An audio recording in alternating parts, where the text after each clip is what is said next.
June 29th, 2022. I just walked back from the walk-in clinic on Bell Boulevard.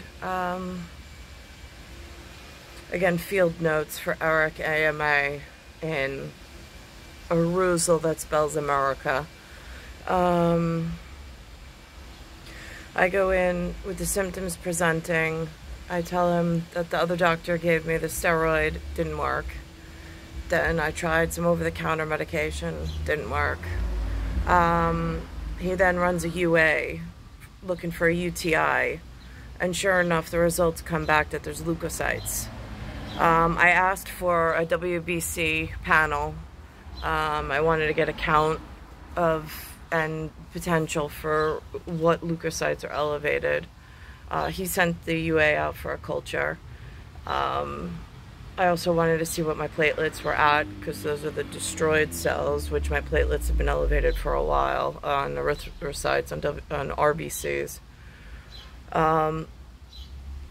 So anyway, even though I asked for, I spoke about the Farxiga commercial, even though I don't take that, but the warning about the perineum and the possibility for a deadly bacterial infection in whatever that's associated and tied to, for one construct of one doctor and one speech to get a doctor to actually do the right thing and prescribe the correct antibiotics, since not all antibiotics work on the same whatever.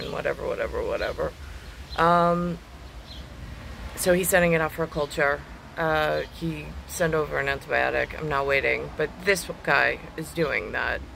The other doctor, which was more of an invasive procedure doctor, didn't say that the UA came back anything. And even after seeing and taking a biopsy, and even after me going back for a follow-up, and even me probing that I'm concerned, and I wanted to know if it could possibly be this other thing that's on my mind, which I said directly to him, which I'm not saying over open whatever, or closed whatever. But he didn't give me an antibiotic. Something so simple as an antibiotic, just to be a precautionary measure.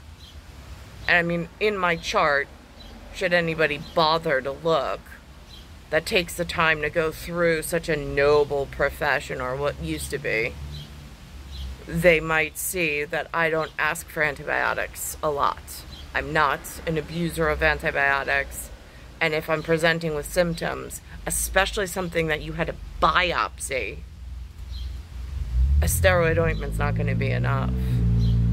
And why not go the extra measure just to make sure the patient's healthy?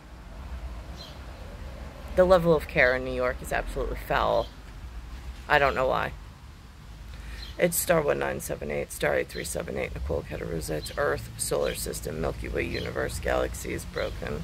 And it's Bayside Station, Bayside, New York, 11361. Oh, and as far as getting a WBC and an RBC panel to count erythrocytes and leukocytes,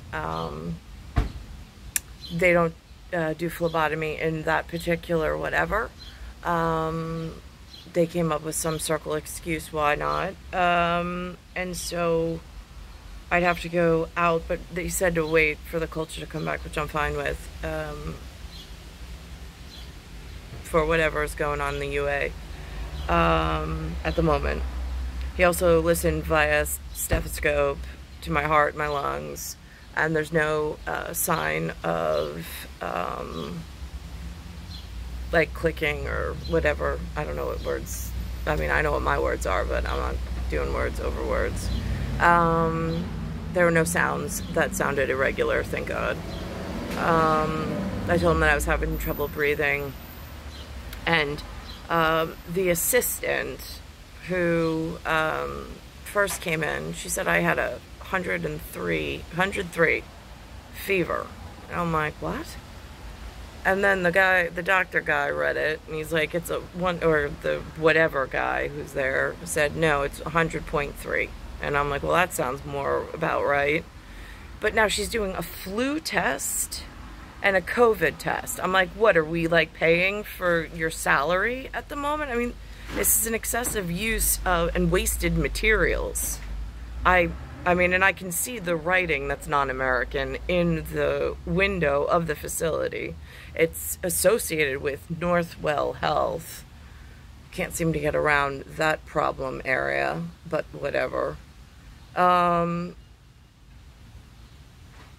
it's just such a waste of resources. Such a waste of, it creates more biomedical waste. It's not what I went in for. I don't need a COVID test. I know it's not COVID. It's all bullshit anyway. I know it's not the flu. And I didn't have 103 fever. So, I mean, this is like the level of care in the local area, which I can't even vet what school they went to, if they even graduated. I mean, they don't present you with any proof of their medical license. It's not hung on a wall. I mean, like, there's some, like, real holes in the system of, like, who's showing up in the local area and how did they qualify for this? It's Star One, and they're not. When my grandfather purchased a residence here, what's functioning inside of that Northwell Health doesn't even look familial. It looks like something else, and I have no idea how or where it arrived from. It's Star 1978, Star 8378, Nicole Cattaruzza.